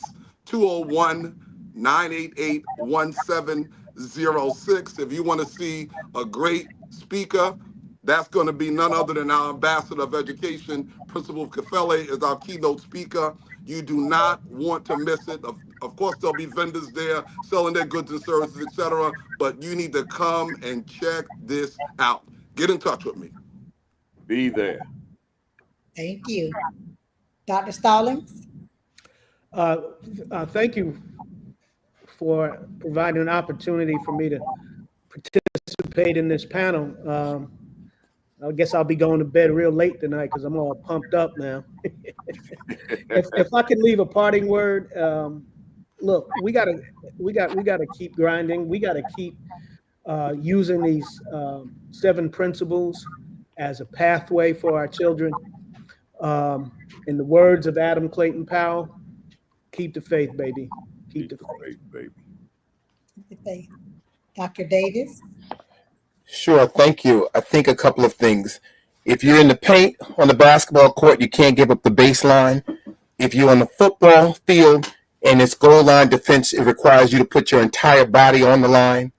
I'm going to leave you with the words of my brother Mike Barbie from the Man Village in East Orange. Leave more than you take. If you claim to be for young people and there are no young people around you, I question your claim. We should pass the baton to young people while there's a race still to be won. And then finally, I am living my legacy as we speak, and I'd like to be judged by the number of young people that I lead in leadership positions as I transition. Thank you. Thank you. Brother Ham? Thank you, Dr. Chester, and thank you, my brother, Principal Kefele, who I've known for many years and for whom I have vaulting respect. Thank you for allowing me to be on the panel with our distinguished brothers, Dr. Stallings, who is too modest. I've been to his school a number of times. I know the great work that he's doing. Dr. Davis, who I've known since he was a high school student. Now he's Dr. Davis, and has many accomplishments. And our warrior in the grassroots community, Brother Darren, who I remember now. I remember Acorn and the work that you did. Y'all were big on voter registration. So let me just say one thing that we have coming up in terms of what to do if you're in the New York, New Jersey metropolitan region.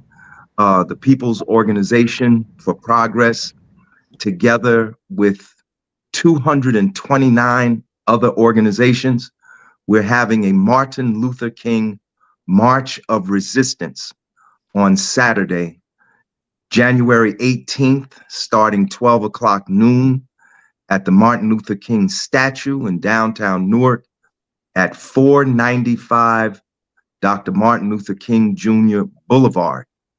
And many of the issues that have been raised on this program tonight will be among the issues that will be addressed that day when we march in Newark. So I hope everybody will come out. As I said, the program is sponsored by POP, People's Organization for Progress, but it has been endorsed by 229 organizations. And if there are any other organizations that want to endorse, just give me a call at 973-801-0001, 973-801-0001. I also want to give a word of thanks to all the Black educators and administrators. Yours is a thankless task. Don't think I don't realize that. Many people don't know, but I am a licensed social studies teacher. When I graduated, I also had my certification to teach in the public schools and certification, African American Studies certification in education. So I understand, and I've taught it at the secondary level and at the college level. So I'm speaking from experience as a parent who raised 3 daughters who are now all college graduates. I've been in the schools and I know what a tough job you have. It's, I think, Dr. Stallings, it's probably tougher to be a teacher now than it ever was, even during our time. And I want you to know that some of us, we see you. We see you, and we thank you for your contributions and what you are doing to try and save our children. And I want to give a special thanks to the teachers and administrators who are in the spirit of Principal Kafele, who were controversial and who the system tried to eliminate. You know, this is requiring another program. You know, teachers that and administrators that try to do the right thing, the system tries to eliminate them. Yeah. And we know the struggle you have, and special thanks for you. As we approach the Martin Luther King holiday, I would urge all those who haven't to read Dr. King's 5th book, Where Do We Go From Here? Chaos or Community. I think that any person who is teaching in urban schools should have read this book at least once. I would even urge you to form study groups. That's it, to form study groups around this book and discuss what Dr. King said within the context of your lived personal experience, what you've experienced in the past, as well as in the future. The irony is that we're here tonight talking about Kwanzaa, but there are schools where there are Black children who are not being allowed to celebrate Kwanzaa in the 21st century. Oh, yeah. And they ain't all down south. Up south. They ain't all down south, and they ain't all got Ku Klux Klan principles. So, you know, I could say more, but the irony is that after 150 years of public education, people are seriously discussing how to end public education in the United States of America. The irony here is that public education grew out of Black people's struggle. The first free public taxpayer-supported schools were created by the Black Reconstruction governments after the Civil War. That's where public education comes from, as we know it. And so we're in a situation today where people are fighting to end public education. We have to fight against that. I would also urge people in this regard, on the history of Black people in public education, read W.E.B. Du Bois's book, Black Reconstruction. It's a heavy tome. It's almost 800 pages, but I believe that after you read it, you will be thankful, because it's an eye opener. So I wish everybody a happy new year, all the best. And remember, Pamoya Tutashinda, together we will win. Love it. Love it. Hey, Doc, close us out, but I would be remiss. Got to put that on the screen. That's the new one. What is my value instructionally to the teachers you supervise? This book was released December 16, but it's been sitting at #1 in administration on Amazon for a long time. It's sitting at #1 right now, and it's a week old. So get yourself a copy. It's written for school leaders. It's not asking what is my value to the teachers I supervise. It's asking what is my value instructionally to the teachers I supervise. That's a different question with a fundamentally different answer. Get it on Amazon. Get it at ascd.org, Barnes & Noble, wherever you buy your books. Kafele, can I mention mine? Can I mention mine? Lacey too, for that matter. I'll just peep over my screen and see Luther, but go ahead and. I want to mention my book just published, Lawrence Ham, A Life in the Struggle, by myself and my dear sister, Annette Alston. You can get this book through Africa World Press in New Jersey, or you can get it on Amazon, and you can get it at Source of Knowledge bookstore in Newark, New Jersey. So please take a look. You have a book sign in February 1st down at Source of Knowledge too. That's right. We have a book sign at 12 noon Saturday, February 1st at Source of Knowledge. Thank you for my copy. What you say? He's an author too. You don't have no books on you? Google DeLacy Davis, y'all. How many you got out there? 2?